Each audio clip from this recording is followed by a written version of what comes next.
Hello guys, welcome to my channel Bong cook house. আজকে আমি আপনাদেরকে বানিয়ে দেখাবো একটা শাহি পনির রেসিপি।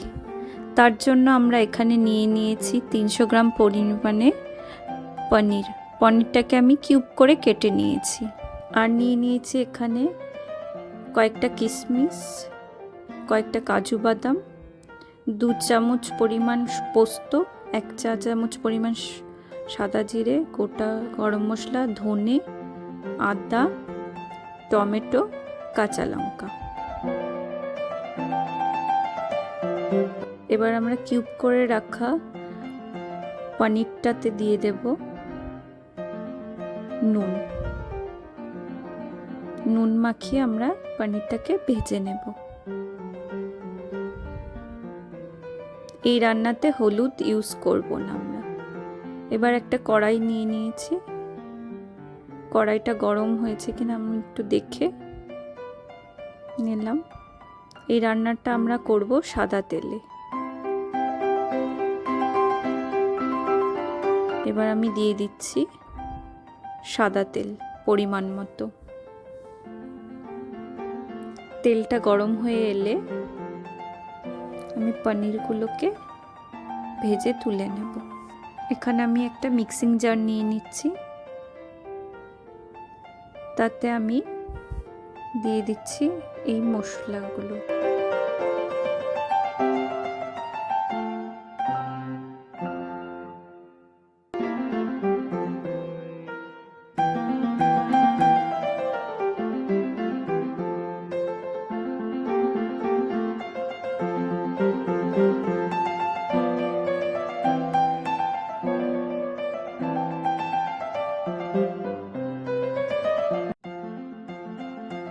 এখানে পনিরগুলোকে আমি একটু সামান্য লাল লাল করে ভেজে নিচ্ছি।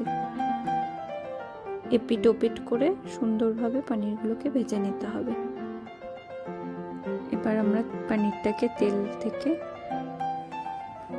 তুলে নিচ্ছি। তেলটা ঝরিয়ে পনিরগুলোকে তুলে নেব।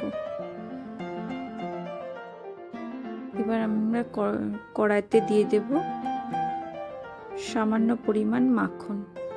এবার আমি ফোড়নে দিয়ে দিচ্ছি এলাচ, দারচিনি, লবঙ্গ। দিয়ে আমরা আগে থেকে পেস্ট করে রাখা সেই মশলাটা দিয়ে নেব। দিয়ে মশলাটা ভালো করে কষিয়ে নেব। এখানে মশলাটা ভালো করে কষিয়ে নিতে হবে, না হলে আদার কাঁচা গন্ধ থেকে যাবে। খুব ভালো করে আমরা মশলাটাকে কষিয়ে নেব। এবার আমি মশলাটার মধ্যে দিয়ে দিচ্ছি পনির, ভেজে রাখা পনিরগুলো।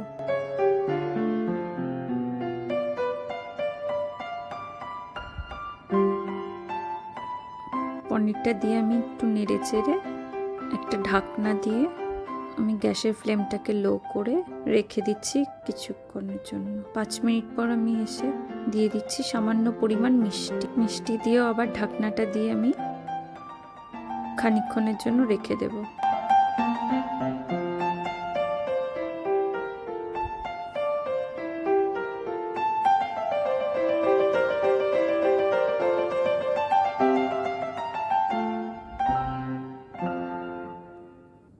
পাঁচ মিনিট পর আমি ফিরে এসে ঢাকনাটা খুলে দেখে নিচ্ছি। দেখুন খুব সুন্দর হয়েছে। এবার আমি কিছুটা পরিমাণ কসুরি মেথি নিয়ে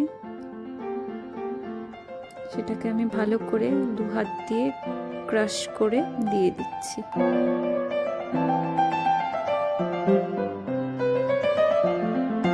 দিয়ে গ্যাসের ফ্লেমটাকে অফ করে দিলাম। তৈরি হয়ে গেল আমাদের আজকে শাহি পনির। ভালো লাগলে একবার বানিয়ে দেখবেন। ভালো লাগলে খেয়ে আমাকে কমেন্টস করে জানাবেন এবং আমার চ্যানেলটাকে সাবস্ক্রাইব করে দেবেন।